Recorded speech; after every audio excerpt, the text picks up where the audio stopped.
The sport is sponsored by eBay. Jesse Minter broke after our show yesterday. 5-year deal going to the head coach to be the head coach of the Baltimore Ravens. And Philip Rivers is interviewing today to be the potential Buffalo Bills new head coach, along with Mike McDaniel, who just agreed to become the Chargers offensive coordinator, could be spurning the Chargers and going to Buffalo. And we got the AFC and NFC championship games on Sunday. Early lines on the game. New England is favored by 4.5 in Denver with no Bo Nix playing, and the Rams are currently 2.5-point dogs on the road to Sam Darnold and the Seahawks. Imagine what you can find on eBay.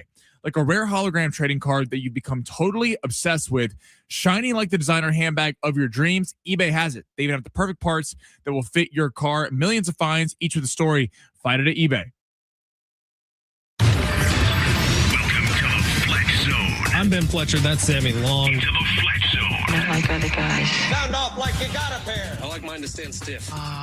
We have sort of a problem here. It's about to be a weekend to remember. The Aztecs are out in Vegas, looking to get back in the win column versus UNLV.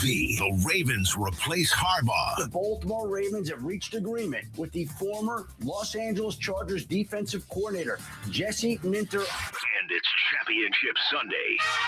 Professional football in America is a special game, a unique game. Rams versus Seahawks. Patriots versus Broncos. It is a rare game. The men who play it make it so.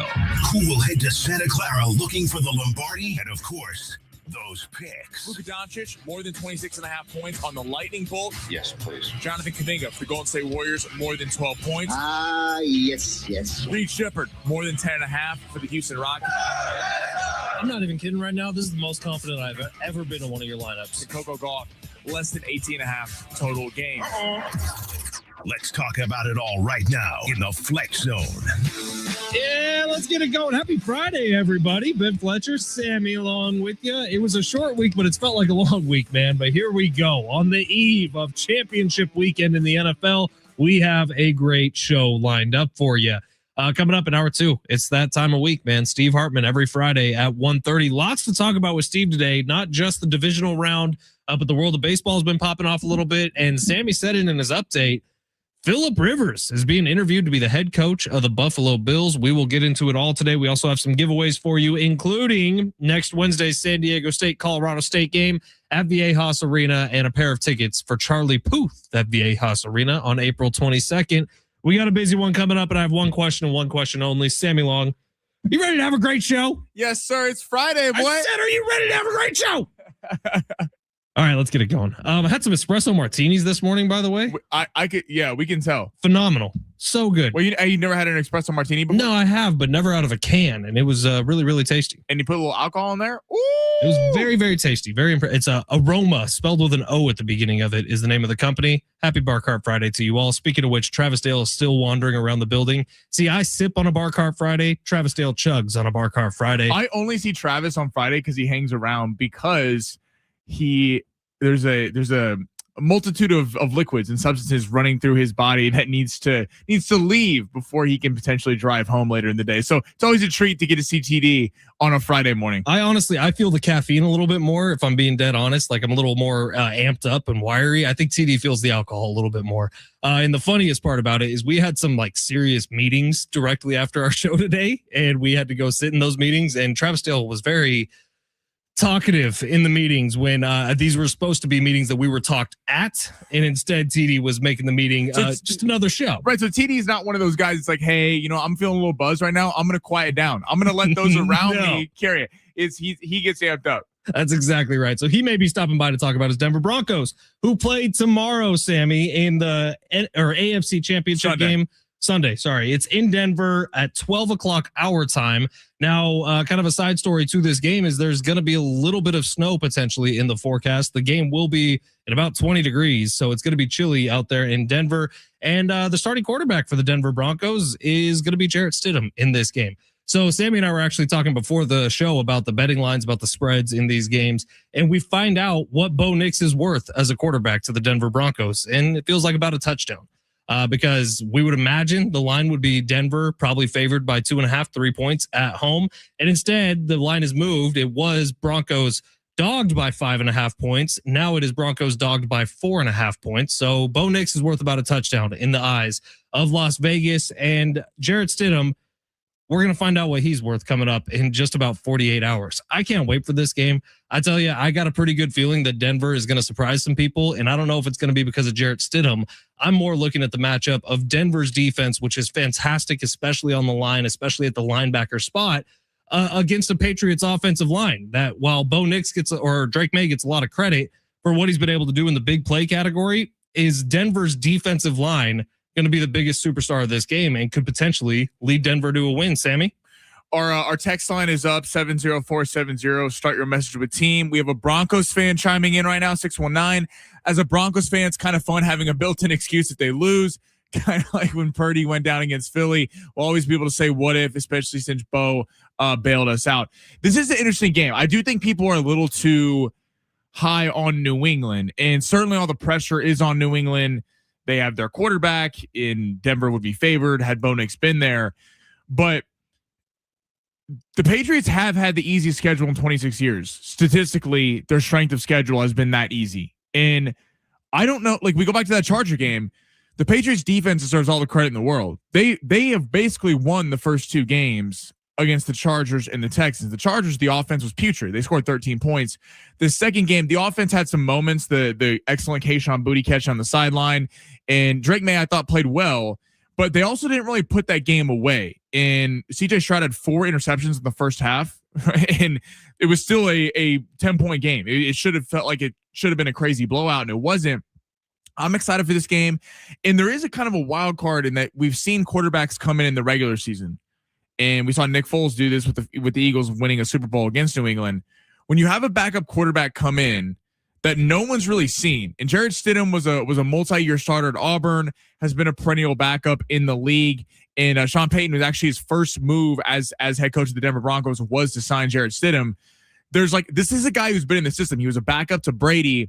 And sometimes when you come in when there's not really a lot of scouting report on you and tape, I could see Stidham actually playing kind of decent in Denver on Sunday. Yeah, I'm curious if you had Sean Payton in a room and there was no media around, this would never get out, if he would rather play the schedule that the Patriots have played so far in the postseason or the schedule that the Broncos have played in the postseason so far. I bet you he says the Patriots. They haven't really been tested. And the Broncos have only played one game so far, but it was against the freaking Buffalo Bills, who had all the pressure in the world on them. And you saw how emotional that game was for the Buffalo Bills. I would imagine Sean Payton would say, yeah, I'd probably rather play the Chargers and the Texans too. And it feels like New England's gotten every break along the way. And I apologize if we have any New England fans in here. I'm a big fan of what Drake May has done this year. I just don't think he's been tested like he's going to be tested this weekend. Well, he's going to have to, despite the fact that Stidham's there. Let's just say, let's give, for the sake of argument, let's say the Denver offense is not very good, and it probably won't be. And this is a close game, low scoring game. Drake May hasn't in the playoffs, and this is nitpicking because again he's 2-0 as a starter in the postseason. That's better than a lot of guys. Hell, Justin Herbert's 0-3. May's 2-0 in his second season as the quarterback, but he hasn't had to make big throws and big moments in each of these first two games because it's really been the defense. And I got a feeling, especially in this game, he's going to have to in Denver. The altitude, it's a tough place to play. To 619's point, the Broncos are kind of playing with house money. Totally. I mean, it sounds crazy to say with a Super Bowl berth on the line, but no one's going to come on here if the Broncos get shellacked on Sunday and go, the Broncos are terrible and they won't be back. Now, I have some concerns that like they won a lot of close games this year. I don't know if they're going to be back in this spot, but people are going to be excited in Bronco country about Bo Nix and them next year.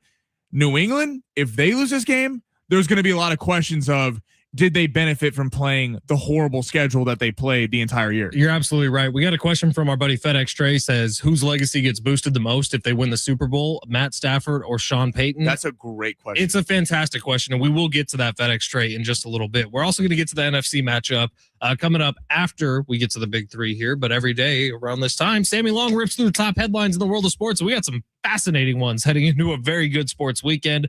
So let's not waste any more time. Sammy, smash it. Your lunch break is here. Ready to go back to the office and knock the socks off your friends? I mean, coworkers? It's time for the top stories of the day. The Big Three.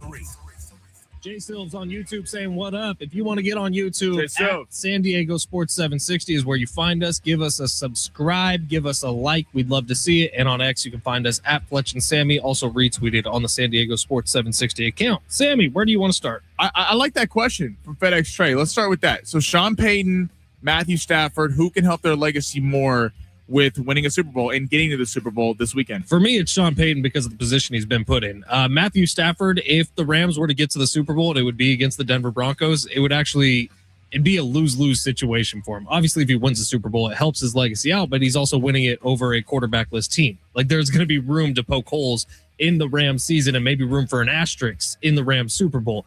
If Sean Payton were to get past New England and then go on to beat either the Rams or the Seahawks, you're talking about one of the best playoff coaching jobs we've ever seen in the history of the league, because he'd be doing it, losing his starting quarterback 2 games prior. It'd be incredible for Sean Payton. You talk about the Super Bowl he already has with Drew Brees. Great. If he were to get this one, that is otherworldly.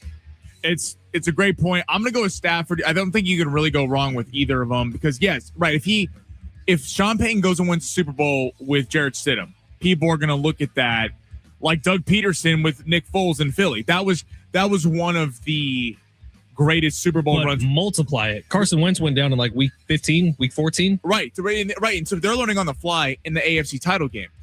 That would be huge for Sean Payton. But Sean Payton is, if he finishes with one Super Bowl, people are going to go, Sean Payton's an all-time great head coach. Not saying people aren't going to say that about Matthew Stafford. He's an all-time great quarterback. But a second Super Bowl for Stafford takes you out of the Drew Brees conversation, takes you out of the Aaron Rodgers conversation, takes you out of a lot of, even Marino doesn't have one, but Marino got there.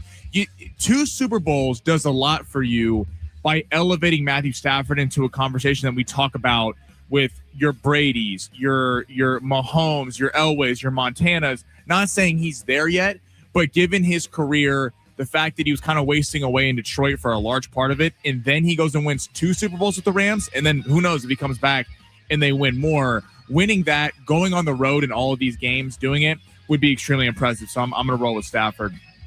And, I think the number's 12. I think it's 12 all time who have won 2 Super Bowls or more. Something like that. Something like that. It's an exclusive group. There's tons of people who have won 1, but I think the number is 12 who've actually won 2. I'll do some research during the break and we'll have that answer for you on the other side. All right, Sammy, what's next? All right, we're going to get to Rivers and McDaniel on the other side, them interviewing Buffalo. But Jesse Minter to Baltimore broke after our show yesterday. 5-year contract. Do you like the fit for Baltimore in that regard? I've gone back and forth a couple times on this today. In a lot of ways, I feel like they're hiring another John Harbaugh. Now, obviously, has a lot to prove to get to that status or even close to it. But you are hiring a guy who's being described as a defensive genius. You're hiring a guy who took the Chargers defense, which was one of the worst in football when Brandon Staley was there, to one of the best in football this year. I believe they ended up with the 5th ranked defense on the season. So you are getting a guy who turned something around very, very quickly with the LA Chargers and took a similar group of guys and took them from one of the worst to one of the best in the league. So he gets a ton of credit for that. Now you're going completely unproven and you're going to the defensive side of the football for a team that probably needs somebody to have a creative mind with Lamar Jackson, who's a very unique quarterback. So I don't love the fit in that aspect, but if he's able to get a great offensive coordinator in there to partner up with him, who clearly has a great defensive mind, I think it has an opportunity to be a very good fit. But as of right now, just by itself, he's going to need some help. With the options dwindling, I'd really like this from Minter. You weaken a fellow AFC contender in the Chargers. So, and by the way, the Chargers, if McDaniel goes to Buffalo, then all of a sudden we went from talking about the Chargers potentially having one of the best defensive coordinators and best offensive coordinators in football to having no one and just having Harbaugh there. In regards to Baltimore, I like the fit a lot. I think we've overcorrected in the NFL of that just because you have a quarterback, you have to have an offensive head coach. Minter's a great young defensive mind. That defense is automatically going to get better. Kyle Hamilton's going to be back. Nate Wiggins is going to be back at the corner spot. Matt Abike, the entire front seven was demolished for a large part of the year. And the number one problem with Baltimore, had they got to the playoffs, was their pass rush was terrible. They could not get pressure on the quarterback. A lot of that was due to injuries, but Minter will get that solved. I have faith in Lamar Jackson, and we'll see what Derrick Henry's at in his age. And Newsome and DeCosta, they've shown that they can draft. Unlike the Buffalo Bills, I'm not concerned that they're not going to be able to put talent around Lamar Jackson. I actually like them going with a defensive-minded head coach. Okay, so we're going to take a quick switch to college football. Now, I don't know if people saw this today. Pete Thamel of ESPN. They're staying at 12 teams next year. All right, so they're not expanding to 16 teams, 20 teams, 24, they've talked about, but they've said in the future they think this will happen. Here are the new rules, though. They made some changes for next year's field. The top 4 Power 4 conference champions will be guaranteed spots in the 12-team field, along with the highest-ranked conference champion from the group of 6, which also includes the new-look Pac-12. And then here's the other caveat. Notre Dame will be a lock for the playoff if they finish in the selection committee's top 12. So had these rules been in place this season, Miami and James Madison would have been out, and Duke and Notre Dame would have been in. So Tulane would have been the lone. Would have been the lone. Okay. Duke, being a 5-loss ACC champion, would have been in. Sheesh. My biggest you go? Yeah, go ahead, Sammy. Let me think about this. I haven't seen this yet. Okay, this is my biggest problem with it. The top 4 Power 4 champions, that's great. They deserve to be in anyway. You're going to give a group of 6 team, top highest ranked champion, that's great. This Notre Dame rule is beyond me. So let me get this straight. Notre Dame, it doesn't have to be in a conference. People have wanted them to be in the conference. It makes logical sense geographically and just fit-wise to join the Big Ten and make an excellent conference. The reason they don't want to do it is because they they play an easy schedule. They don't have to play on championship weekend. They make a ton of money because they're one of the biggest name brands in all of college football, the Notre Dame Fighting Irish, and they make a bunch of money with NBC. So they were rewarded for not doing the series with USC, the ACC relationship being fractured, not being able to play a lot of that ACC schedule. So Notre Dame every year now is going to play some terrible schedule, have a high preseason ranking, go undefeated, and they're in the top 12. They should just be in. So we are rewarding them for not being in a conference. That should not be how college football works. Notre Dame should have to join a conference, and I don't blame the ACC and USC for icing them out on kind of an island. I can't believe college football is rewarding Notre Dame for not joining a conference. It does feel like you are giving the pouty kid at playground special treatment. Mm-hmm. And Notre Dame, who I think rightfully so, is a little bit pissed they weren't in the college football playoff this year. They probably should have been. And I bet you they would have gone far in the college football playoff this year. Hell, they might have contended for a national championship. But this does feel like you are giving the squeaky wheel the grease. And I don't love it for college football in that aspect alone, because now one set of rules applies to one school. And that feels not very fair when in sports we strive for fairness as much as possible. The rest of it makes sense to me, if I'm being completely honest. The rest of it I'm fine with. The Notre Dame thing does stick out. And now I would say the pressure needs to go on Notre Dame to actually field a great team each year. So, and to your point about their special rules for Notre Dame, so let's join just a freaking conference. Right. Name a school. USC, Texas, Miami. Let's say one of them decides, I don't want to be in a conference Probably anymore. What they should do.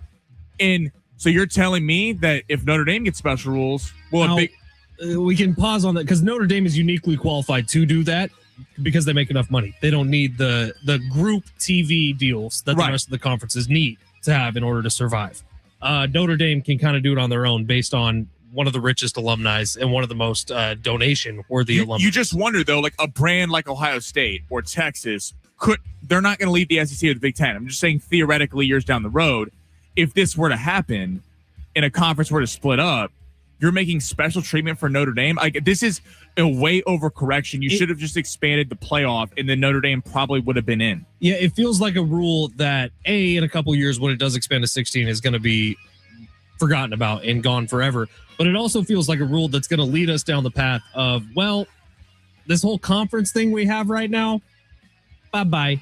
We're going to make the schedule. It's going to be one unanimous big thing, maybe 2 super conferences, be much more professionalized like it is in the NBA, like it is in the NFL. And that's probably what we're so Notre Dame can just schedule whoever they want, some terrible schedule, play one ranked opponent in South Bend, win, and they're going to be in the playoff every year. I have a feeling that college football is going to head a little bit more to the world of like professional soccer, and we're going to start seeing relegations. We're going to start seeing divisions. That's how it should be. Honestly, I see it for college football working out well. Like, let's all stop pretending that James Madison can compete with Indiana in Miami. Like, let's just stop with that. If you made a relegation advancing conferences, you played a conference schedule, and then you jumped up depending on how well you played, then it would help recruiting, and you might actually have these schools have a shot. versus throwing him in there against some top competition and getting steamrolled. We will see. All of this down the line quite a ways. All right, coming up next, let's talk about Philip Rivers, who might be the next head coach of the Buffalo Bills. He's interviewing with them, according to Adam Schefter. Let's talk about what that would look like for one of San Diego's favorite athletes ever. It's San Diego Sports 760, live on the iHeartRadio app.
I was one off, Sammy. The number is 13. 13 players in NFL history at the quarterback position have won more than one Super Bowl. You want to take a stab at it? You want to try to name them? I do. You doing it right now? Yeah, let's rip it. By the way, Ben Fletcher, Sammy Long with you till 2 o'clock today. John Schaefer's going to take over then. We got Aztecs basketball coming up tomorrow. You can listen right here on San Diego Sports 760. I'll get you started at noon, and John will have the tip off at 1 o'clock live from beautiful, wonderful, incredible Las Vegas. All right, Sammy, if you Why want to aren't we rip out it, there for that game, by the way? say it again. Why aren't we out there in Las Vegas for the game? It's a great question. It's- It's because sales guy Dom is on vacation and has been for the last couple He's in weeks. Colombia right now. He is in Colombia. Colombia. Medellin, baby. I wish All I right. was in Colombia. Where do you want to go? You want to try to do this list? I'm going to try to do the list. Okay. All right. Whenever you're ready. Brady, Correct. Mahomes, Correct. Elway, Correct. Montana, Correct. Aikman, Correct. Roethlisberger. Correct. Oh, come on now. Come on now. Oh, you're missing some easy ones, my guy. Hold on. Steve Young? No? Steve Young won 2, I think. No. Steve Young won 2. Steve Young won 2. Is Steve he on Young this won list? 2. Steve Young definitely won 2. Oh, Hang come on. Sammy, what are you doing right now? Who am I blanking on? Like a Breeze won 1. Steve Young won 3. He's not on this list in front of me, though. Okay, well then we got fake news over there. What's going on? We do have fake news over here. Rodgers won 1. Breeze won 1. Might be 14 players. Oh, Eli won 2. Mm-hmm. Eli won 2. Flacco won 1. Trying to think who I mean, the first ever Super Bowl MVP won 2. Oh, Bart Starr or whatever. Bart Starr. Okay. Like Wilson got close to a second. There's one name that you'll never pull out. Bob Greasy, 1, 2. Okay. All right. Jim All right. Plunkett, 1, 2. Jim Plunkett. Okay. One name that I'm stunned you haven't mentioned is a team that could potentially win a Super Bowl this year. Manning. Peyton Manning. Peyton Manning, Obviously. Elway. I said Elway. Oh, you did? Okay. I said you gotta keep track over there. You're not gonna give me credit. Elway. You said Montana, I'm assuming. I said Montana, Mahomes. You said Bradshaw? I did not say Bradshaw. Did you say Staubach? I did not say Staubach. There you go. There's your list. I had it like a C grade. You had a C grade. I had a C's B get grade. degrees, Sammy, so that's okay. Yeah, exactly. But I guess 14, because for some reason Steve Young is not on this list, which feels like a massive oversight. What are we doing here? All right. Philip FedEx Rivers. Trey wants to go to Colombia with me. We'll To take you up on that. That'd be Medellin, dude. fantastic. That was a good little stretch of Entourage episodes when they were filming Medellin. Oh my God, the best. I would like to see that movie with Vinny Chase playing Pablo Escobar. First off, everyone talks about they're like, oh, Aquaman is Jason Momoa. Aquaman is not Jason Momoa. Aquaman is Vinny Chase. Come on. Aquaman is now. Vinny Chase. Medellin is Vinny Chase. Queens Boulevard is Vinny Chase. I would like to watch that movie too. All right, Philip Rivers might be the next head coach of the Buffalo Bills. Now, on face value, what does that make everyone feel? We'd love to hear from you on YouTube at San Diego Sports 760 on the text line 70470. We ran out of time here because Sammy was trying to name quarterbacks. We will hit it on the other side. It's San Diego Sports 760 live on the iHeartRadio app.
The sport is sponsored by Covered California, for the love of Californians. San Diego State, coming off that tough loss against Grand Canyon the other night by 1 point, will be in Vegas tomorrow taking on the UNLV Running Rebels. That game will be at 1 o'clock with John Schaefer on the call on San Diego Sports 760. Fletch will get you pregame starting at noon. And big news, potential big news out of the NFL. Mike McDaniel, who recently just signed on to be the offensive coordinator of the Chargers, might be spurning the Chargers to go be the Buffalo Bills head coach. He is interviewing. Another name being interviewed is Philip Rivers, who is interviewing today to potentially be Josh Allen's new head coach. Open enrollment is here. Cover California can help you make sense of benefits, deductibles, networks, and the general confusion of it all. Enroll by January 31st. Covered California, for the love of Californians. Visit coveredca.com.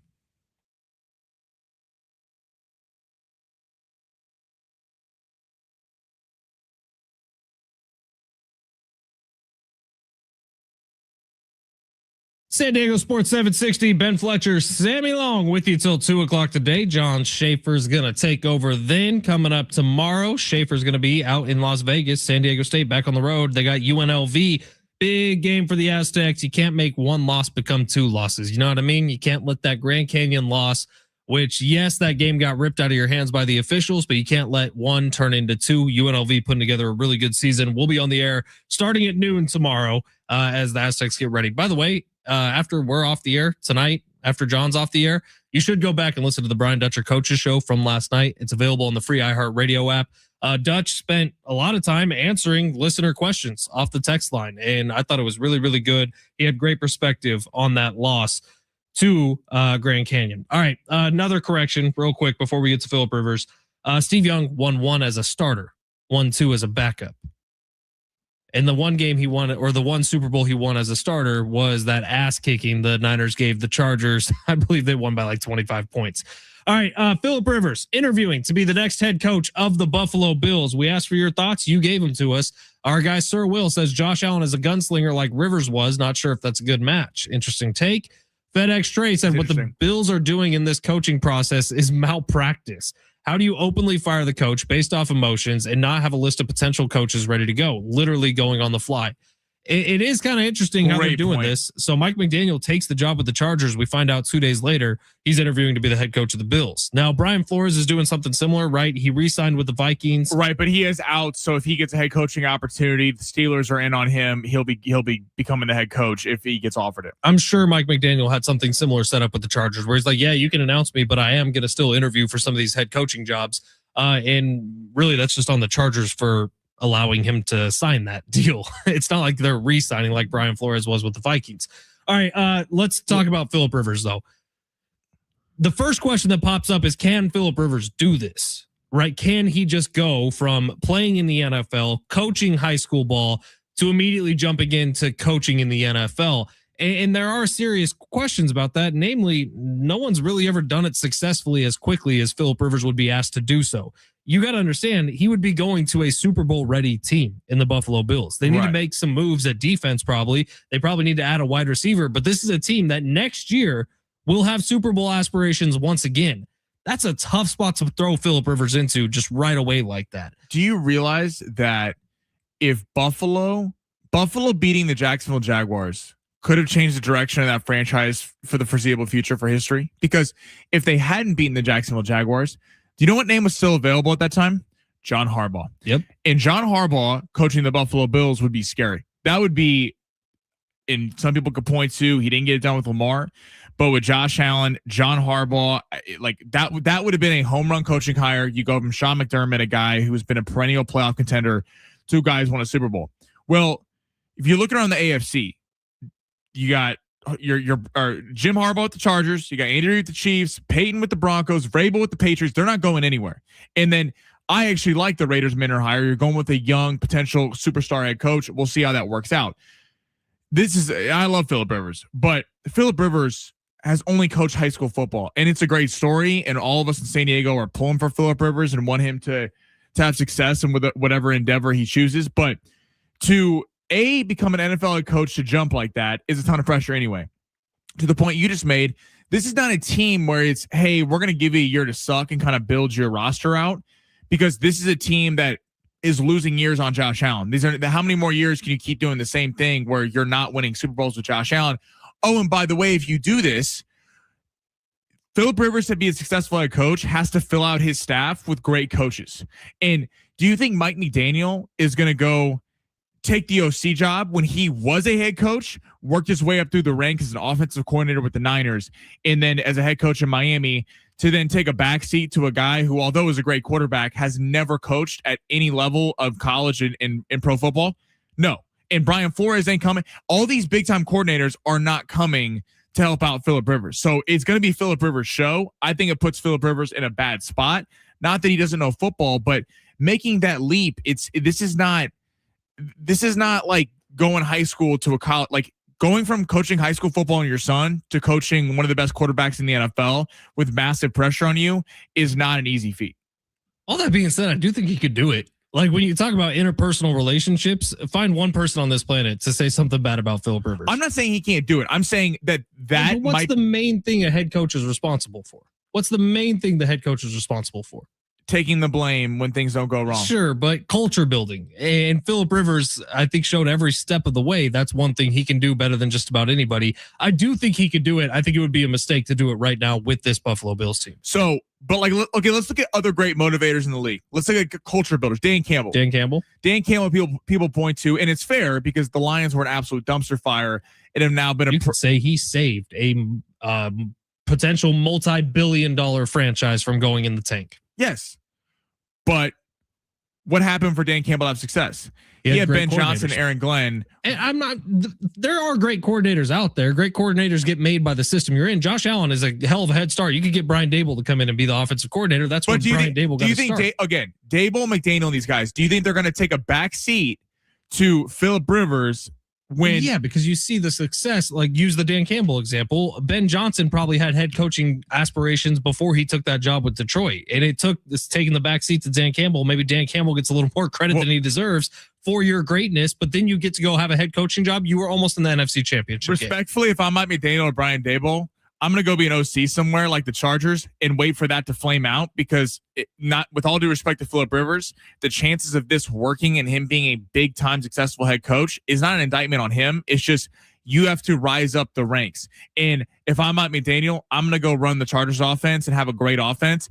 And then a year from now, when that job becomes open or another job around the league, I'm going to have my pick of the litter. I'm not going to go be an OC for Philip Rivers where then Philip Rivers is going to get all the headlines. Philip Rivers is going to get all the credit. And say what you will about Dan Campbell, he did work his way up. He was a tight ends coach. He was an offensive assistant at a couple different stops and then became a head coach. Philip Rivers would literally just be jumping into this. And while it'd be a great story, and while I do think he could do it someday, it would be skipping a lot of what I believe are necessary steps. The last time we saw someone try to do this, it was Jeff Saturday, who they pulled off of the ESPN desk, who had never coached a day in his life and said, hey, you're going to be the interim head coach of the Indianapolis Colts. Didn't really go too well for this Jeff. wouldn't be a thing if JJ Redick and the Lakers hadn't happened. Right. JJ Redick was the first person we've ever seen. He literally only coached AAU basketball and was now the head coach of the Los Angeles Lakers. So this storyline of coaches and former players just jumping the line to get head coaching opportunities has become a narrative where 5 years ago, this would have never been a story. I do think Rivers could do it. I think it'd be a bit of a mistake right now. 858, does Buffalo have a house big enough for the Rivers family? It's a great question, 858, and I don't know the answer to that. They got some big houses in Rochester, right? Is the Buffalo housing market booming these days? I would imagine it's getting a little better with the success of the Bills over the last few years, but I don't know.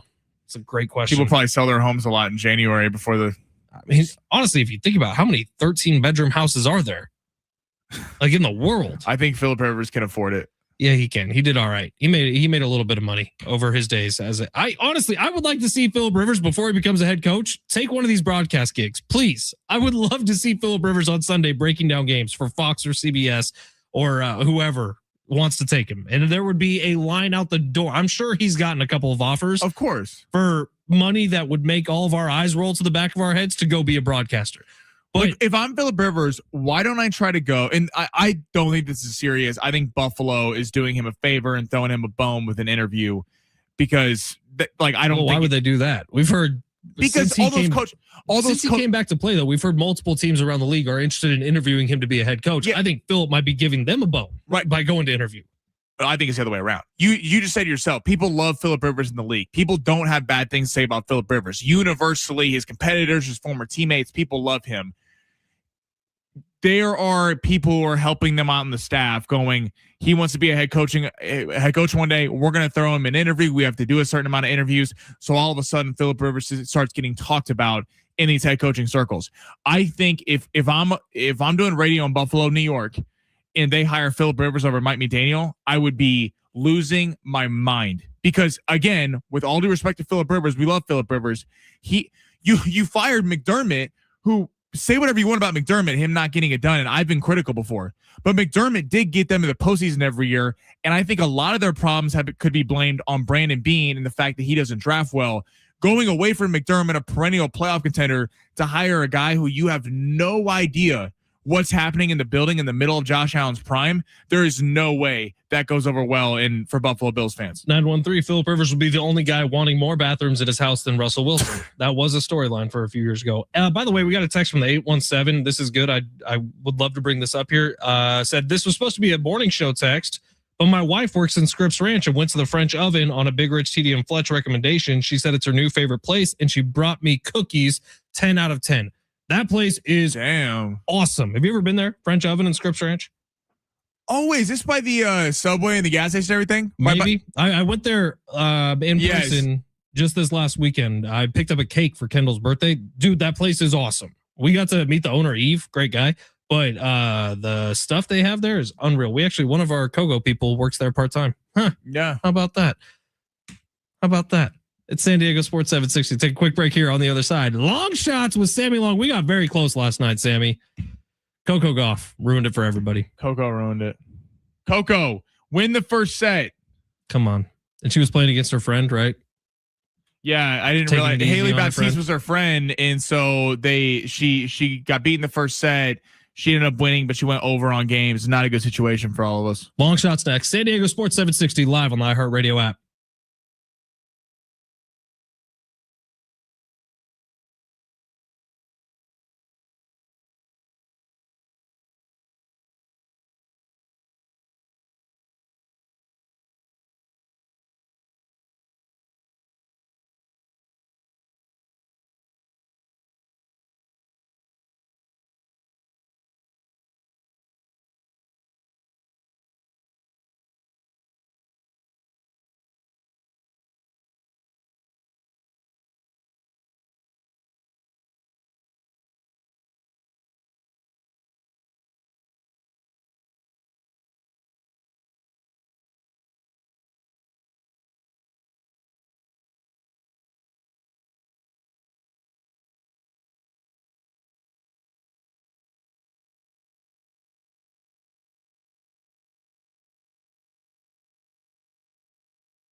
Hey, it's Fletch for Valley View Casino and Hotel. We got some incredible fights this weekend. We got some incredible playoff football this weekend.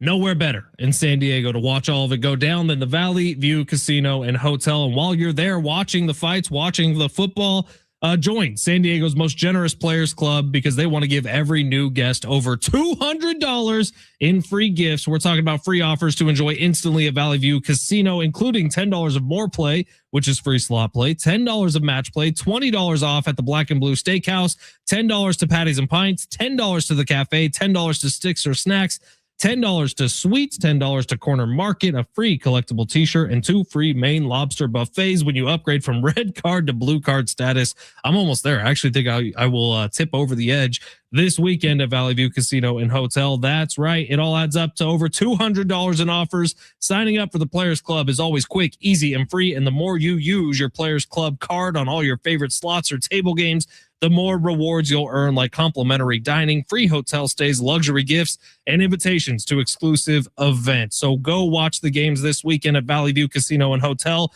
Join the Ultimate Players Club to get over $200 in free offers today. To learn more, visit valleyviewcasino.com. All guests 21 and over are invited to enjoy the casino, hotel, and restaurants.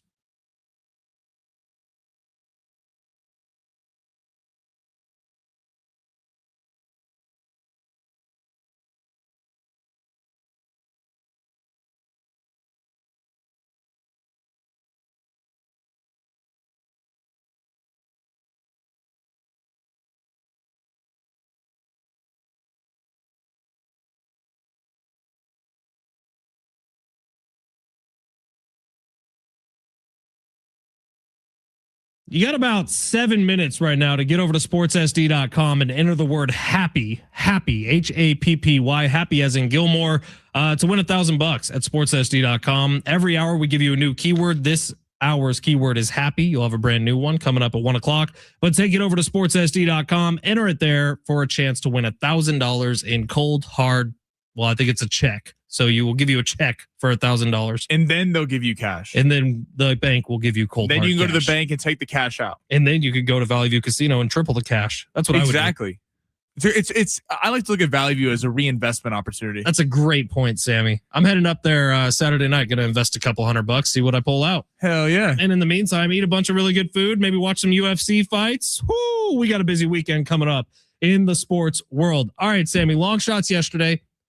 The setback for the comeback is what I like to call it. Yeah, it's Coco. Like normally a big Coco Gauff fan usually comes through for us, but listen, we don't have friends in this business. You know, she's playing her friend Baptiste and she's taking it easy on her. The announcers were talking about it, about how they didn't see that that killer kind of energy coming out of her. I was like, no. All of San Diego was counting on you to go under on games, not make sure your friend feels good. Except for the group of people that fade Sammy on a regular basis. They were very, very happy. Me. No, there are people who fade you. I've heard from them in the past. I think there's a guy named Jeff who fades you. Jeff fades me? Yeah. Jeff fades me every night. Every night. Jeff, come on, bro. Come on, Jeff. You got a squad ride with us, okay? Don't be preying on our downfall. It's called Squad Ride W's for a reason. When Sammy wins, we all win. Sammy, smash the button. You looking for some luck? Want to win big? Gotta play big. You are so money, you don't even know it. Time to take a chance Pay that man his money. with long shots. All right, we got a lot going on here. UFC tomorrow night. Patty the Batty, Sugar Sean O'Malley. Yes, we do. We got NFL championship weekend is upon us. Where are we going, Sammy? We're going to the UFC. We have 2 UFC picks and 2 NFL picks. We got to get everyone right for a big weekend ahead. All right, starting off, Sean O'Malley and Yang Sedong, or that's his name. Yeah, you know. Sorry, Song Yadong. I messed that up. That's his real name. Yang Sedong. No, it's Song Yadong. Yeah, it's reversed on Prize Picks. I was spacing out. It's actually his name, Song Yadong. Okay, Sean O'Malley, more than 79.5 total strikes. Now, Sean O'Malley, this is a big weekend for the UFC, so it's not coincidental that the UFC put Patty Pimblett, potential feature star in the UFC, on the card. They put Sean O'Malley, Derek Lewis. They're showing Sean O'Malley and Derek Lewis are Americans, and Patty Pimblett is a big draw in America. They're trying to kind of get that next American star on this card this weekend. It's the first ever on Paramount Plus. That's why they're doing this. Right, first ever on Paramount Plus, going away from the pay-per-view model. So this is a big weekend for the UFC. Sean O'Malley was that guy. Sean O'Malley, when he knocked out Aljamain Sterling, he was second round. It was a beautiful KO, straight right down the middle, and just took him out. And Sterling was a 2-1 favorite in that fight because of his wrestling ability. And Sugar Sean was about to become that guy, about to become the next big star in the UFC. And then Merab Dvalishvili happened. And the last 2 fights with him did not go well. It was just, it's a bad matchup play for Sugar Sean because Merab likes to wrestle. His motor is second to none in the UFC. And Sean O'Malley wants to wear you down with the jab and really come over the top and use his power and take you out. Now, Song Yadong is not the same kind of fighter as Merab Dvalishvili. He likes to stay on his feet. He is not a great grappler, which it's not coincidental that the UFC is lining up Sean O'Malley with a guy who likes to stand and trade so they can kind of show off Sean O'Malley's talent. So the bet for this fight is more than 79.5 significant strikes. He missed this in the last 2 fights against Merab, but usually against anyone else, he usually hits the over on all of these. Yeah, Sean and Song are both stand up trying to punch each other in the face the whole time. And Song Yadong is actually a veteran fighter, so a lot of veteran fighters don't just go down easy. This is not a guy who's just gonna get cracked by one shot. I think more than 79.5 significant strikes. I think Sean O'Malley carries him a little bit, but puts on an absolute clinic on the UFC card. All right, Justin Gaethje, Paddy Pimblett. Paddy Pimblett, more than 2.5 total rounds. This is a tough fight to gauge because Justin Gaethje has long been one of the great kind of UFC fighters. He's a fan favorite fighter. He is 37 though, and it's been over a year and a half since he had a last second knockout loss to Max Holloway. It was a great fight, but this is like, people are picking Gaethje, I think, because Paddy Pimblett has kind of been designated as the next big thing, and you're either a Paddy Pimblett fan or you don't like Paddy Pimblett, kind of based on his actions. But I think Paddy Pimblett has shown a lot. His wrestling ability is fantastic. He can also stand there and strike. Gaethje wants to keep this fight on his feet. He doesn't really want this to go to the mat as much because that's a massive advantage for Paddy Pimblett. But Paddy Pimblett in this regard, Justin Gaethje, veteran fighter. I think Paddy, this is a big moment for him. Just like Sugar Sean O'Malley, he needs this win to catapult his career into new heights. So I do think it goes more than 2.5 total rounds. I think we get kind of a feel-out round in the first. Gaethje's going to try to land his jab, kind of find his range finder with his jab. But I think it's maybe a finish late or goes the distance. I don't think this is an early knockout. It's also funny that sometimes in big boxing matches or big UFC fights, you could tell that the league itself wants the title to remain with the guy who has it. And sometimes the league is ready for the title to shift hands. Totally. The league is ready for the title to shift hands. They would love for Paddy to be a champion. And I think they're both, it's an evenly matched fight. I think it goes a ways because that guys don't want to get caught early in this one. So more than 2.5 total rounds for Paddy Pimblett and Justin Gaethje. All right, we're going to the NFL. Denver, New England. Evan Ingram, tight end for the Denver Broncos, more than 20.5 receptions. I got a lot of belief in Jarrett Stidham this weekend, actually. He was a great starter at Auburn. He backed up Tom Brady. Yeah, he's had some spot fill starts throughout his career. He was, again, I mentioned this earlier in the show, the first signing that Sean Payton made when he came to Denver was to get Jarrett Stidham, even when he had Russell Wilson there. So he believes in Stidham. Stidham's been in this offense for a lot of years. I don't think he's going to be scared of the moment. But what does a new quarterback want to do? He wants to find his best friend, and that's a tight end. Evan Ingram, you got to attack this Patriots defense down the middle. Christian and Gonzalez and these corners on the outside are fantastic. I think Kayshon Boutte and Stephon Diggs have a little bit tougher time getting open than people are giving them credit for. I think they're going to be some easy, quick-hitting routes to get Stidham in motion, some quick bootlegs to Ingram on the tight end, a little rollout. So I think Ingram goes more than 20.5 receiving yards. Number actually just went down, so more than 19.5 receiving yards gets you that extra yard. Last pick of the day, Sam Darnold, more than 30 passing attempts. I think this is an absolute barn burner, but Zach Charbonnet not being there. He has went under on pass attempts the last 3 games, but that's because they blew out the 49ers last week. They have kind of been able to milk the clock at the end of the game, not putting Sam Darnold in harm's way. Sam Darnold against this Rams team, the Rams' weakness is the corner spot. Emmanuel Forbes, Kobe Durant, I know he had the big pick last week against Chicago, but that is the one place you can take advantage of this Rams team is the secondary. Darnold's going to have to go win this thing with no Charbonnet. Also, Kenneth Walker is the lead back. He is not a very good blocker. So Darnold's going to have to get on the run a little bit and make some big throws. I think they're also maybe playing from behind a little bit in this one. Sam Darnold, more than 30 pass attempts in this one. So to recap, Sean O'Malley, more than 79.5 significant strikes. Paddy Pimblett, more than 2.5 total rounds. Evan Ingram, tight end for the Denver Broncos, more than 19.5 receptions or receiving yards. And Sam Darnold, more than 30 passing attempts. See what Paddy Pimblett said, his most recent quote? Said, I hate to say it, but I'm going to retire Justin Gaethje. Justin Gaethje is one of the most exciting fighters we've ever seen in the UFC. You know, he's like, he has some record for stacking up the bonus checks for fight of the night. Justin Gaethje does. That no one has even come close to. Like, that's what he does. He puts on incredible events. Right. There's a reason why they're the main event. Right. And Justin Gaethje's not going away anytime soon unless Patty literally does something catastrophic, which please don't do.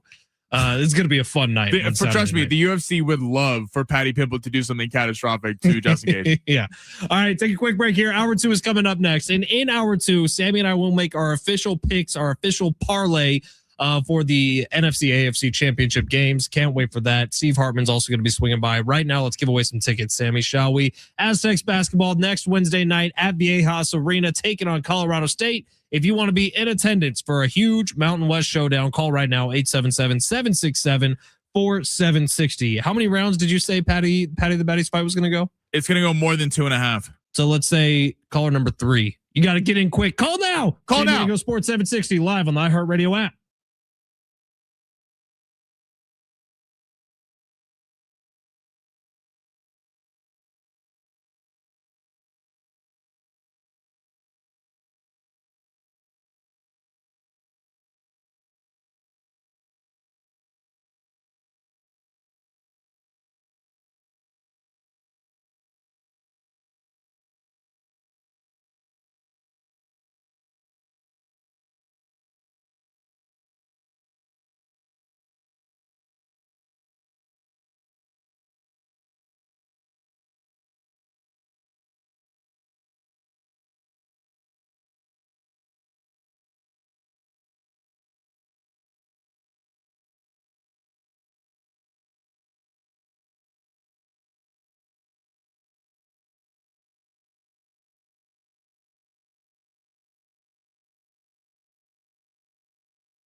The sport is sponsored by eBay. San Diego State taking on UNLV, running Rebels in Las Vegas tomorrow at 1 o'clock. You hear that game right here on San Diego Sports 760. Schaefer will get you going at 1 o'clock while Fletch will get you on the call or the pregame starting at noon. And Patriots Broncos, the line is moving down. It was bet all the way up to New England favored by 5.5. It is back down to New England favored by 3.5. Point total set at 42.5 in that one. And the Rams Seahawks have maintained. Seattle is a 2.5 point favorite with the point total set at 46.5 in Seattle. Imagine we can find on eBay like a rare hologram trading card that you become totally obsessed with, shiny like the designer handbag of your dreams. eBay has it. They even have the perfect parts that will fit your car. Millions of finds, each with a story. Find it at eBay. Welcome to the Fletch Zone. I'm Ben Fletcher. That's Sammy Long. Into the Fletch Zone. Not like other guys. Sound off like you got a pair. I like mine to stand stiff. We have sort of a problem here. It's about to be a weekend to remember. The Aztecs are out in Vegas, looking to get back in the win column versus UNLV. The Ravens replace Harbaugh. The Baltimore Ravens have reached agreement with the former Los Angeles Chargers defensive coordinator, Jesse Minter. And it's Championship Sunday. Professional football in America is a special game, a unique game. Rams versus Seahawks. Patriots versus Broncos. It is a rare game. The men who play it make it so. Who will head to Santa Clara looking for the Lombardi? And of course, those picks. Luka Doncic, more than 26.5 points on the Lightning Bolt. Yes, please. Jonathan Kuminga for the Golden State Warriors, more than 12 points. Yes. Reed Shepherd, more than 10.5 for the Houston Rockets. I'm not even kidding right now. This is the most confident I've ever been in one of your lineups. And Coco Gauff, less than 18.5 total games. Let's talk about it all right now in the Flex Zone.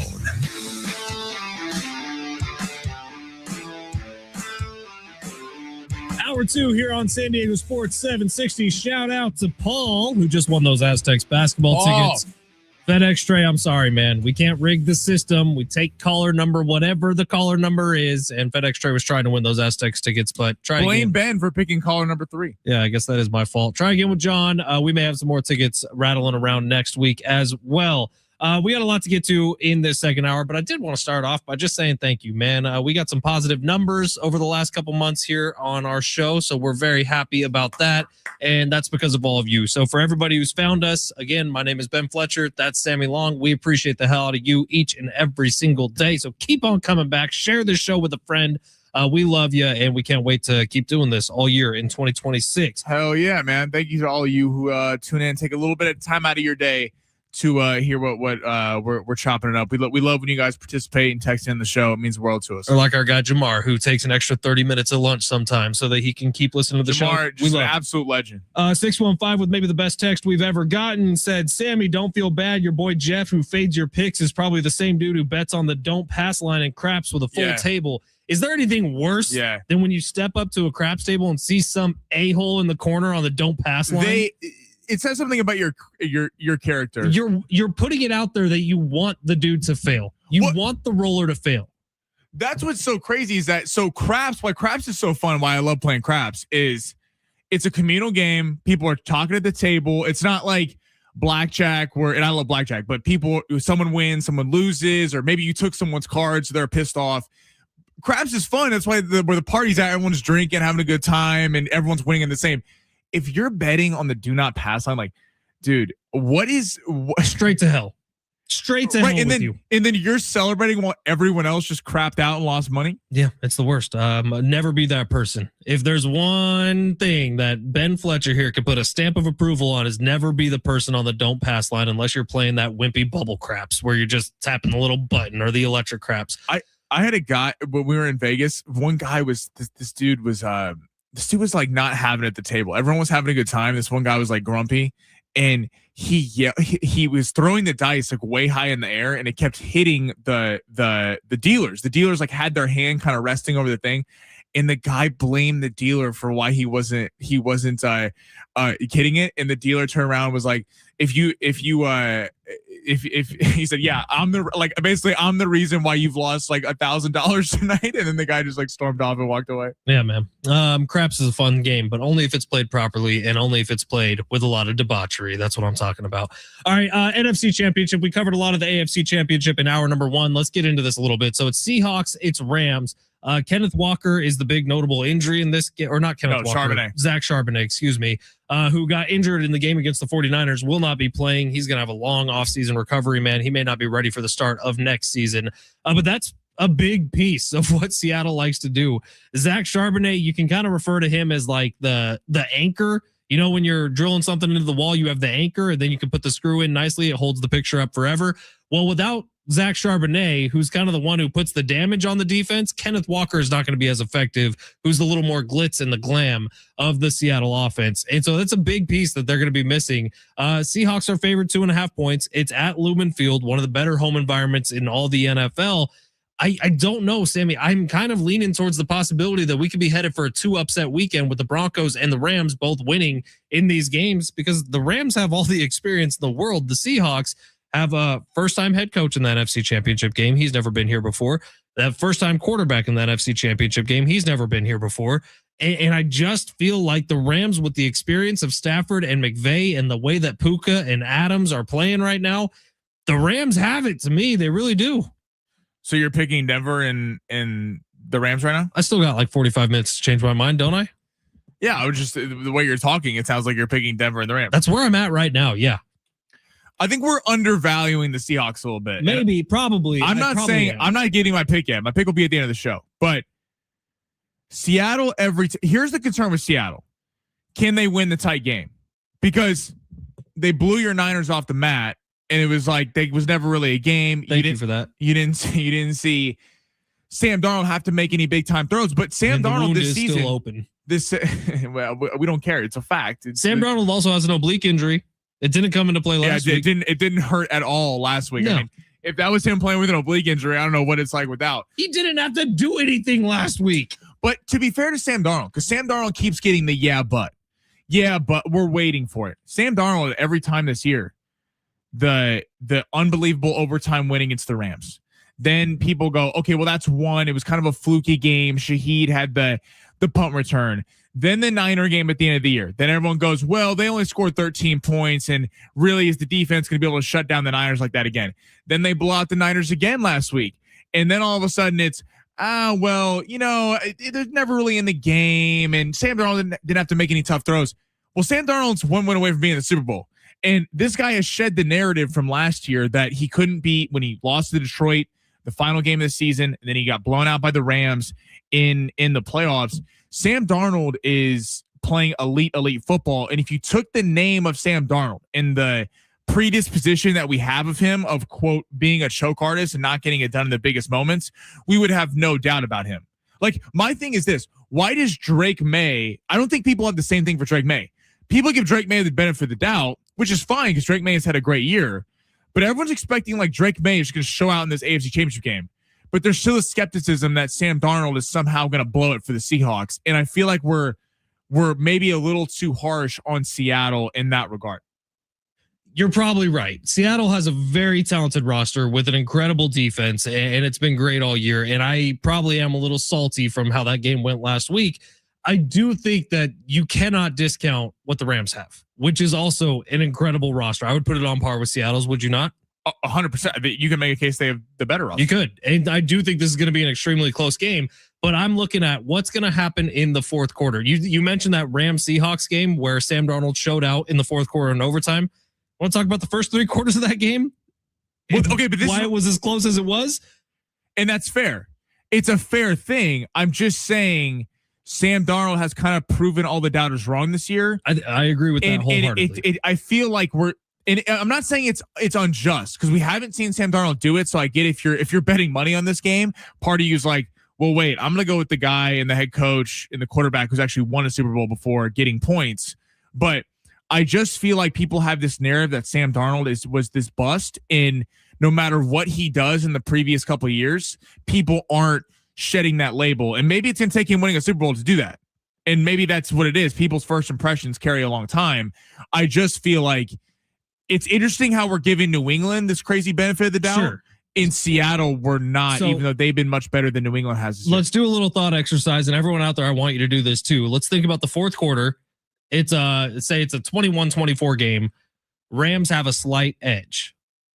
Does Sam Darnold make that game-winning drive to go either take the lead or send the game to overtime? Sammy, can you close your eyes right now and picture it? I can, but here's why. Is it more or less likely that can you picture Sam Darnold doing it versus Matthew Stafford doing it? 100. Obviously Matthew Stafford. I'm not saying that's where the edge goes for me in this game. Again, I'm not saying I'm picking the Seahawks. My picks are coming at the end of the show. I'm just saying it's interesting the narrative of we kind of give Drake May this benefit of the doubt. And I'm not trying to just like diss Drake May. Drake May's been phenomenal. But Drake May, if we're going to hold Sam Darnold to the same standard of that, well, he's never really had to make big plays so far the last couple of weeks at the end of games because they either haven't been close or the other team's offense really didn't come to play, mainly in your Niners. Drake May, the same can be said. The Chargers and the Texans, he didn't have to make any big plays in the second half because the defense was lights out. We're making Herbert and Stroud look awful. And I think I'm holding the same thing against the Seahawks that I'm holding against the Patriots. If I'm being honest, it is that. It's the fact that the Rams have been tested, man. They have had their backs up against the wall this entire postseason with a quarterback who all he's done since he's been with the Los Angeles Rams is win, and with a head coach who we still credit as one of the brightest minds in all of football. So I do think it's a clash of the Titans here between the Rams and the Seahawks. I'm just giving a slight edge to the offensive guru in Sean McVay over the defensive guru in Mike McDonald. I'm giving the slight edge to the quarterback who I've seen do this before and who has performed better than just about anybody this season as a quarterback in Matthew Stafford than I am to Sam Darnold, who is a beautiful mystery still because we still haven't seen that playoff performance out of him where he steps up and completely takes over. I have a question for you. If Sam Darnold loses this game on Sunday, is the he can't get it done in the postseason? Is he can't get it done in big moments? Label still there, or is he already disproven that? I mean, I think that we get too wrapped up in labels a lot of the time. The fact of the matter is, Sam Darnold has put the Seahawks in a great position in the NFC Championship game. And by the way, this is back-to-back years where he won 14 games. I think any crap talk about Sam Darnold probably needs to go out the window. See, I'm with you on that. Like if they back-to-back 14-win seasons, that's not an accident. That's not a roster around you. He did it with two separate teams. Right. And look what the Vikings were without him this year. So awful. Trash. And it was not a very different roster outside of that one spot. I'm just like, it's even interesting from the Rams. It's like the Rams have been, and I think this is a positive thing for them. They won the game in Carolina on offense. They won the Bears game on defense. So it's like the Rams are showing you they're the most trustworthy team left in the playoffs because A, they've done it before, and two, they can win in a variety of different ways. To your point, that is the big question mark. If it'd be like the greatest TV we get on Sunday is if the Rams are leading by 3 or leading by a touchdown and Darnold's got 4 minutes and 3 timeouts at home, like, can he go do it? That would solve a lot of questions, but we'll get answers on Sunday. It is funny. You think about like the Belichick way of winning, the Parcells way of winning. They were very much, if they were going to go in and win a big game like this, it had to be done their way. It does feel like the Rams can win it any way the Seahawks want to give it to them. If it's a shootout, the Rams are fine going into a shootout. If it's a defensive slugfest, the Rams are fine going into a defensive slugfest. They're one of the more versatile teams we've seen in this position in a long time. All right, Big Three is coming on the other side. Right after the Big Three on the other side, we are giving away some Charlie Puth tickets. If you want them for April 22nd, you can win them on the other side at San Diego Sports 760. You're listening live on the iHeartRadio app.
Steve Hartman coming up in 10 minutes. Hey, we all remember that one teacher who made a difference, who believed in us, who challenged us, or who just made learning fun. Well, today you can nominate an outstanding public school teacher who's gone above and beyond for their students to win $5,000 to stock their classroom with whatever they need. Nominate your favorite teacher now at iHeartRadio.com/teachers. Now is your chance to say thank you in a big way. With iHeartRadio's Think a Teacher, powered by Donors Choose. Again, that website, iHeartRadio.com/teachers. All right, Steve Hartman's coming up in just a little bit. Curious what Steve has to think about the NFC AFC championships. Curious what Steve has to think about Philip Rivers being tossed around in head coaching circles. I'm sure he'll have some. I will just tune in 10 minutes. Listen, Fletch, Sammy, I don't know if you know this. I was in the Raiders organization, and Al Davis would never go for this. Not once, not ever. This is complete bull honky. That's what I have to say. Or he'll start and he'll be like, Rivers, personal friend of mine, great man, love him. Disaster looms if he goes to Buffalo. Oh, you're talking about Phil? Phil and I go way back. When he first got to the San Diego Chargers. That's going to be Steve. We could just do an interview pretending to be, if Steve ever misses, like he can't make it for some reason, we could just do an interview as Steve Hartman. I would actually love nothing more than to do that one of these weeks. I think I could knock it out of the park. Yeah. Sammy. I think you could too. Seriously, over the last 10 years, there's no human being alive that's listened to more Steve Hartman than me. And that is a genuine 100% fact. Unless there's some listeners out there who might have me beat, like never missed an episode. I don't think that there's a person who's listened to more Steve Hartman over the last decade than I have. I think I would knock it out of the park. Steve has a unique talent because for those of you who haven't met him off air, he's the exact same human being as he is on air.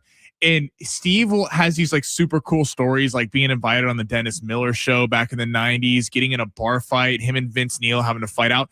And he won't tell those stories. Like he has some like super cool stories. He'll brush over those. But then if you ask him about the Raiders, he'll go on for 2 hours. Just left and right. Would you like to talk about the Raiderettes, Sammy?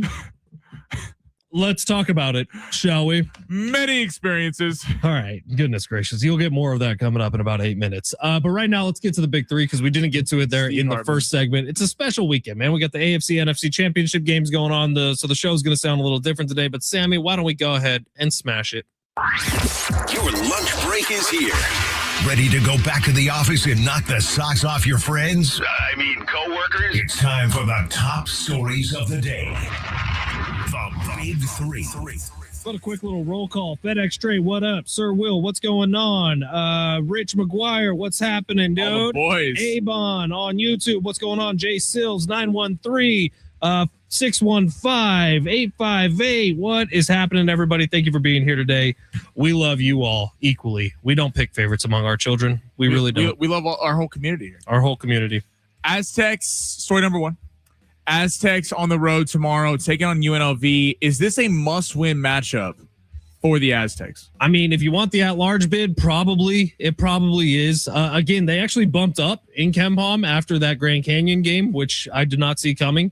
But they did. They bumped up a couple spots. So, look, there is so much season left to go, which it feels like it's about halfway over at this point. It doesn't feel that way, but there is so much season left to go, and there's still big opportunities. That game at Utah State being the biggest one in my mind.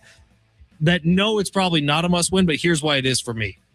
You can't take back-to-back losses in Mountain West play. And we knew that this stretch of games was going to be tough. We knew I was saying, look, if you win the majority of your games between that, who did they just play and beat? New Mexico and then Utah State coming up next week. If you just had an over 500 record and all that, you'd feel pretty good about it. But the fact of the matter is you lost to Grand Canyon. You can't take back-to-back losses. So turning one loss into two losses would be hugely detrimental to the team at this time. It's hard winning on the road in the Mountain West. It's really hard. And with all these road games they have coming up, it feels like you got to take this one against UNLV. I agree. I think that because you've had a lot of momentum, you've won a lot of close games, Boise State, New Mexico, Nevada, and you've been on the fortunate end of some pretty tough toss-up games. This was the first one, didn't go your way. We can talk about the terrible officiating ad nauseum, but still didn't go your way. It's a loss in the books. To what you just said, you don't want to lose momentum And that at-large bid, you want to keep that alive because you know you got to visit New Mexico again. You got to visit Utah State. These are not all games that you're going to win on the road. You got to pick off some of these road games. It sucks they didn't get the Grand Canyon game.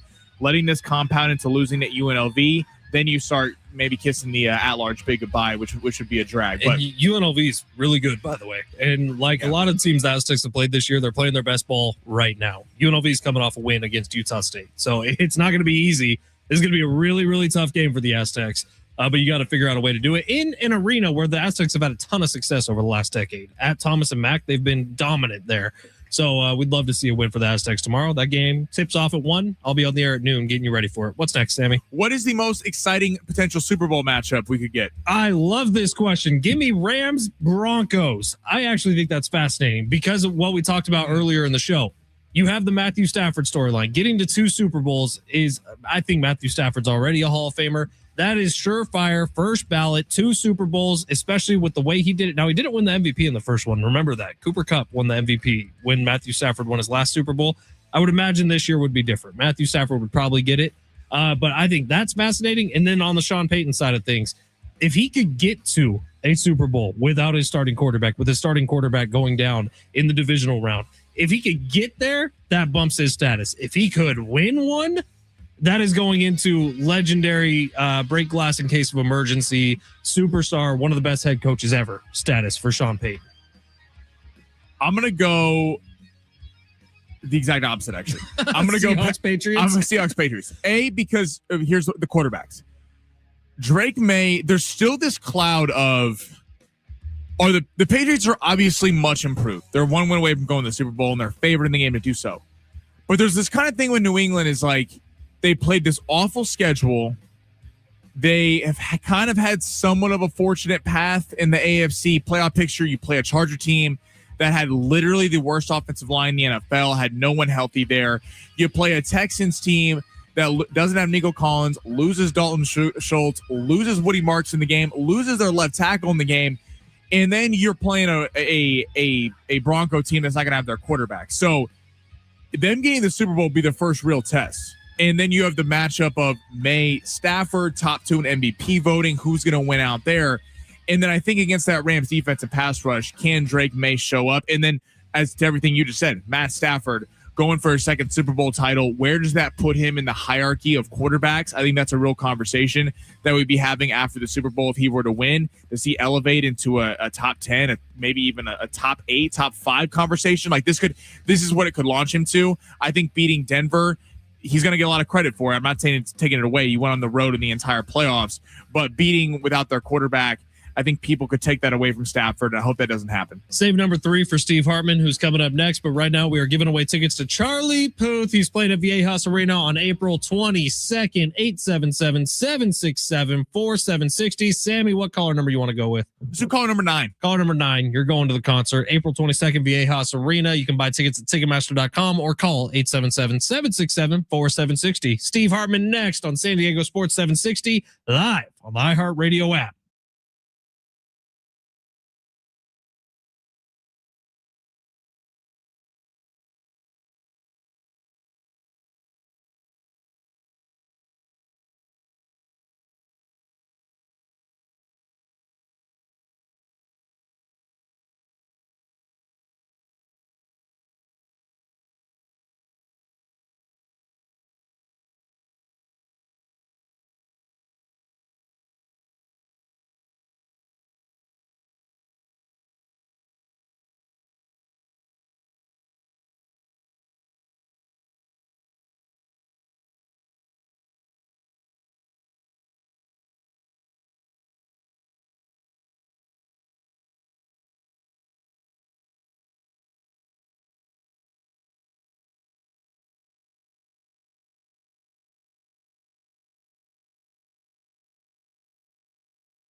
The sport is sponsored by eBay. Aztecs in Las Vegas taking on UNLV tomorrow at 1 o'clock. Hear that game right here on San Diego Sports 760. Schaefer will get you on the call starting at 1.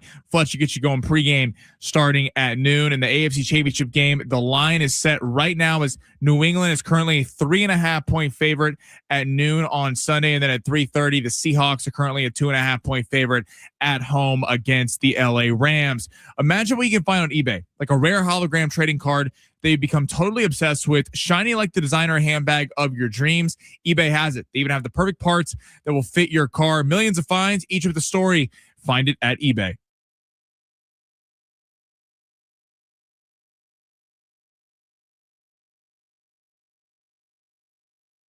Well, I got my partner Sammy Long here to thank for this one.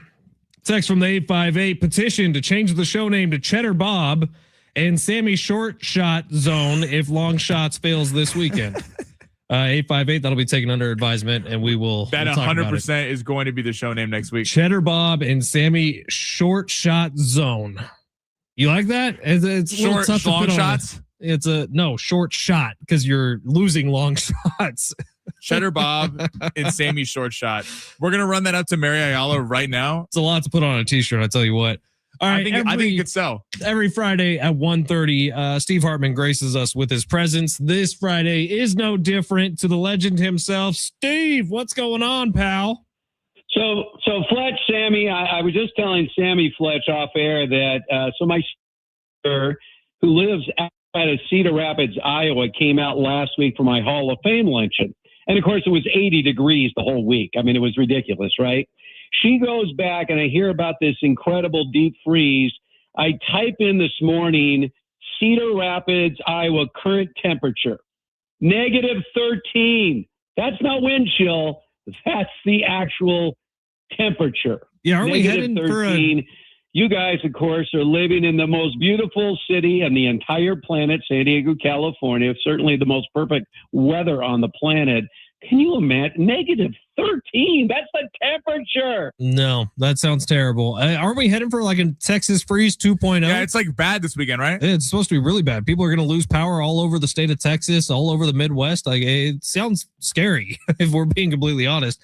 But Steve, in the middle of all that, anyone checked in with Jim Russell these days? How's he doing? Yeah, isn't he in Philadelphia? Ding dong! Why would you move that way? That's a mistake. And in winter, moly. Yeah, that was a mistake. But Jim also has never lived anywhere outside of California, so he's gone from. I think he grew up around the Bay Area and then made his way down to San Diego. He's lived in perfect weather his entire life, and now he moved to Philadelphia in the middle of winter. What an idiot! All right, Steve, let's talk about it. You want to start with the NFC, AFC championships, or do you want to talk about Phillip Rivers first? I'll leave it up to you. Well, I'll get to Phillip Rivers, but I want to mention this. So last Sunday, I'm doing my national NFL show, and before the games got started, because we had 2 hours, first game didn't start till noon our time, right? So I was telling my partner, BJ Husky, on the air, I said, every year that I've covered Super Bowls, and I've actually been credentialed for 26 Super Bowls over the years, it seems like every time I would get to a Super Bowl site, and start, breaking down the game, it always seems like it was a game of destiny. Like it made sense, when you got those two teams, whatever the two teams were in the matchup. So before the first game last Sunday, I said I have this vision. Because to me, the most logical matchup has been an ongoing argument all season long. Who's the MVP? Is it Matthew Stafford or Drake May? So I predicted before the games on Sunday that eventually we'll have a Rams-Patriots Super Bowl, third time ever. Remember Tom Brady's first Super Bowl win over the St. Louis Rams? Of course, one of the most dreadful Super Bowls. Belichick's last win over Sean McVay, and this one here. But with Denver and the situation they're in with a quarterback that hasn't thrown a pass in 3 years, and to me, the Rams-Seahawks game is a coin toss. By the way, how about this? The over-under on interceptions that Sam Darnold's going to throw is 0.5. He's thrown 6 interceptions in 2 games against the Rams. Am I missing something? Can you possibly see Sam Darnold going that entire game without throwing an interception? No way. Should have had it on long shots. Come on, Sammy. What are we doing? No faith in Sammy D. I mean, that like money in the bank. Wow. Okay. All right, what do you think about Philip Rivers? Maybe the next coach of the Buffalo Bills. Well, let's go back to 1960. You know, I like to go back in NFL history, guys. Norm Van Brocklin, who had played 9 years of the Rams, went to Philadelphia and made an unexpected run, leading the Eagles to the NFL championship in 1960. Beat Lombardi in his first championship game, only postseason game Lombardi ever lost. After that game, after winning the championship, Van Brocklin retired and was hired as the first coach of the expansion Minnesota Vikings. So there, and by the way, that's the only player ever to play in a league 1 year and coach in the league the following year. It's the only time it's ever happened, at least since 1950. So could I see it happen? Absolutely. I mean, again, when we're talking about being a head coach in the NFL, there's a lot of ways to go about it. Some of them are like, you know, de facto coordinators, offensive, defensive coordinators, while also being the head coach. Other guys are more like chairman of the board, hire good staff, let them do their jobs, and then your job is to basically hold that locker room together. I can't think of a better locker room guy than Philip Rivers. And so, yeah, I mean, I think that, and by the way, Josh Allen is in on every single interview that the Bills are conducting right now for the head coach. And he said openly, what a great story it was, Philip Rivers coming back after 5 years and getting back out on the field. So if Josh Allen says, I think this would work, Philip Rivers will be the next head coach of the Buffalo Bills. Steve, when you look at the AFC Championship game, obviously no Bo Nix, so the Patriots have kind of been heavily picked and are favored in this game. Do you think if New England loses the game, given the easy strength of schedule they have, we're going to look at New England and Drake May differently going forward? Well, again, it depends on how he plays. He hasn't played great in these playoff games. I mean, there's no spin on it. I mean, he really hasn't played great, but you know the defense has bailed him out. Look, you know, Denver's defense is really good. They're going to be fired up. You know, I mean, Denver's only chance of keeping it close, obviously, is if their defense can create some turnovers. And that's what we've seen the last couple of weeks from Drake May. So, look, Drake May is still a young quarterback. He's making mistakes, but he's been bailed out. You know, the other I mean, you know, how nice is it to have the opposing quarterback throw 4 interceptions in the first half? I mean, I picked Houston in that game, and I said, look, the only way Houston has an X factor, obviously, and that's C.J. Stroud. But how bad can he be? Well, he was way worse than I thought he was going to be. I mean, 4 interceptions in the first half of a playoff game. So, you know, this is not a walkover by any means. You know, I mean, New England's defense is good, but it's not Houston good. You know, so if, you know, you get Jarrett Stidham, you know, a few moments to pass, makes a couple plays, this is going to be a game. But I think win or lose, I mean, leading your team to the conference championship game in your second year in the league is a pretty good accomplishment. Steve, before we get to a couple fun things we have planned for you, as you are the king of sports trivia, I did want to bring up, if Sean Payton goes on to win a Super Bowl, losing his quarterback in the divisional round of the postseason, have we ever seen anything like that? Yeah, I mean, it happened with the New York Giants. So Super Bowl 25, the Giants are 4 years removed from winning the Super Bowl, and Phil Simms had a dream day. And they're playing San Francisco, looking for their 3rd straight Super Bowl win, and somehow pull the upset with their backup quarterback, Jeff Hostetler. The Bills win their game in the AFC Championship game 51-3 against the Raiders. So they are in full tune, and the Giants were huge underdogs against the Bills in that Super Bowl, but they ran the ball, brilliantly coached by Parcells. Obviously, Belichick was the defensive coordinator. And the Giants, with their backup quarterback, Jeff Hostetler, was able to pull off a win, improbable win. Everyone just thinks about Scott Norwood missing the field goal, but I mean, that was an unbelievable game. I think the time of possession was like 40-20 in favor of the Giants. They just ate up clock, and they were able to keep the other team off the field. So, I mean, obviously, if Stidham wins this game, it would be a major upset. But, you know, he not to me as big as Jeff Hostetler beating Jim Kelly in that Bills team. That, to me, was the all-timer. And that's why we keep Steve Hartman around. All right, Sammy and I thought of this. Now, Sammy, earlier today, we were talking about how many quarterbacks have ever won multiple Super Bowls. And we went down the list and we had a lot of fun with it. And we found out that there's 13. Now, Steve Hartman, can you name all 13 quarterbacks who have won multiple Super Bowls going back to Super Bowl number 1? All right, so let's go back. I will start with Bart Starr is the first one to do it. Then you have Bob Greasy. Then you have Terry Bradshaw. Then you have Jim Plunkett. Then you have Joe Montana. Then you have, I'm just going through this in my head right now. Then you would have, because the Redskins always had different quarterbacks. Then you have Troy Aikman. Then you would have, I'm just going through these in my head here right now. Let's see. No, he didn't. Then he's going in order. Yeah, and John Elway. Well, that's how I have to do this. I have to think about them in order right now. Then you would have Tom Brady. Then you would have Ben Roethlisberger.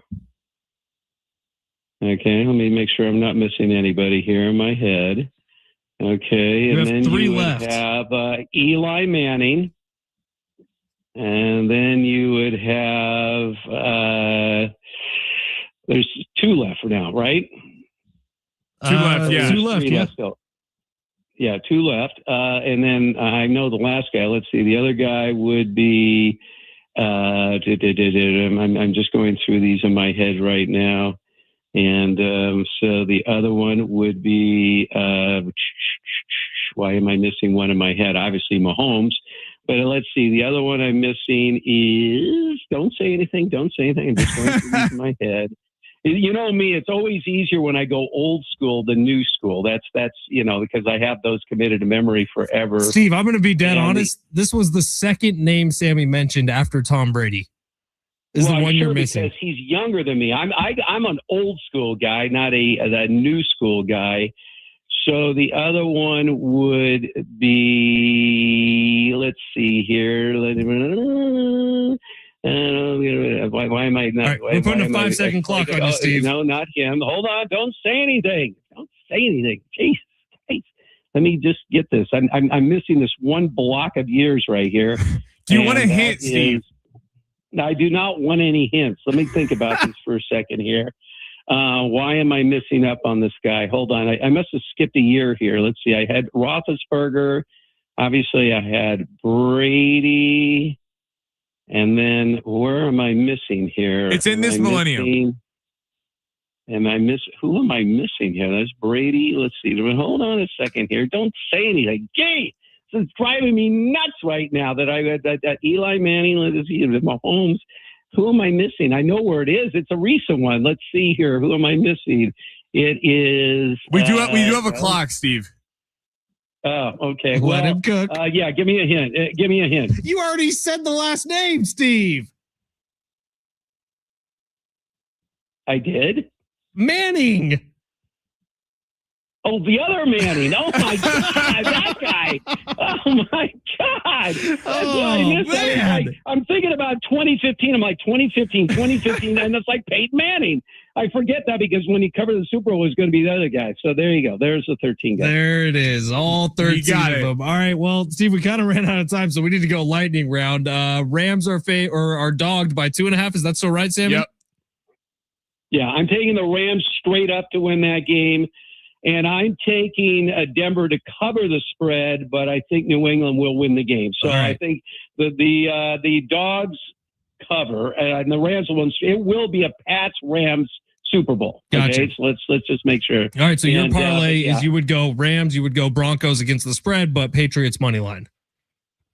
Correct. Okay. It will be the Rams and the Patriots in that Super Bowl. So that's it, guy. I had a vision. There you go. There it is. It's amazing how I forgot about Peyton Manning. Yeah, that one's good. You know why? Because Charger fans know this. Peyton Manning should never won that 2006 Super Bowl because New England, the Chargers should have knocked out New England. They would have kicked the Colts' ass. They would have kicked the Bears' ass. And the San Diego Chargers would have been Super Bowl champions. Would that be the infamous McCree situation? Oh, Just, I mean, come on. Final game ever coached by the great Marty Schottenheimer. Well, Steve I'll Hartman. share Marty's story next time with you guys. You'll love it. Sounds great. Well, next weekend is the bye week between the championship weekend and the Super Bowl. So we're going to need some extra stories and stuff. Steve, have a great day, man. Enjoy the championship games.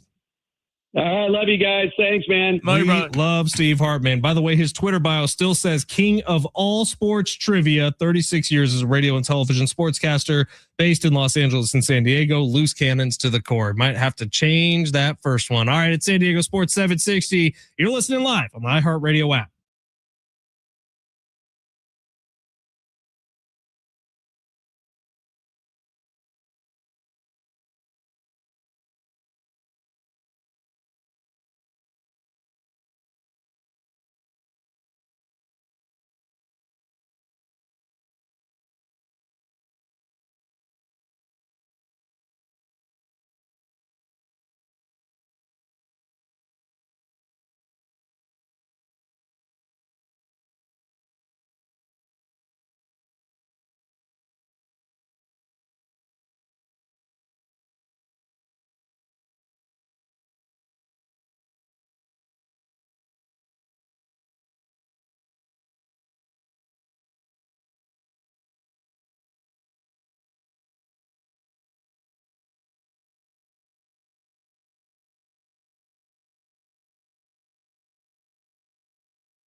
Like usual, Steve Hartman, he went a little bit long. Was that not one of the most impressive things any of us have ever seen? That was extremely impressive. Steve just ripped through in order from the very first Super Bowl all the way through modern day, outside of Peyton Manning, which is kind of unforgivable, but every Super Bowl, multi-Super Bowl winning quarterback in NFL history.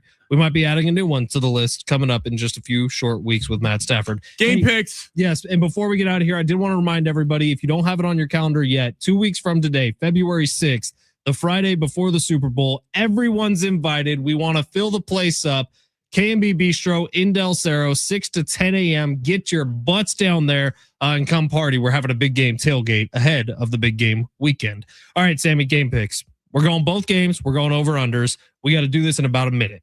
You go first. We'll start with AFC Championship game. Where are you going? Spread is right now 3.5 in favor of New England. It dropped all the way to 3.5. It was 4.5 like 45 minutes ago. 3.5. Can we do 4.5? Late money. It's all coming in, baby. I feel better about 4.5, Sammy. Well, you got to pick. I'm still going to go Broncos plus 3.5. I like Broncos plus 3.5. What's the over-under? 42.5. Under. Okay, I'm going to go Patriots, Broncos. Patriots 27, Broncos 23. They're going to slightly cover the spread. New England's going to the Super Bowl. All right, Rams, Seahawks. Seahawks get favored by 2.5. Point total 46.5. Rams money line. Going a little extra there. Rams money line. Point total one more time. 46.5. Over. Shootout. Okay, I'm going Rams money line as well. I'm sorry to all our Seahawks fans. Quacked on Padres. We got a lot of Seahawks fans. I love my guy Sam Darnold, but the Rams are going to win this game.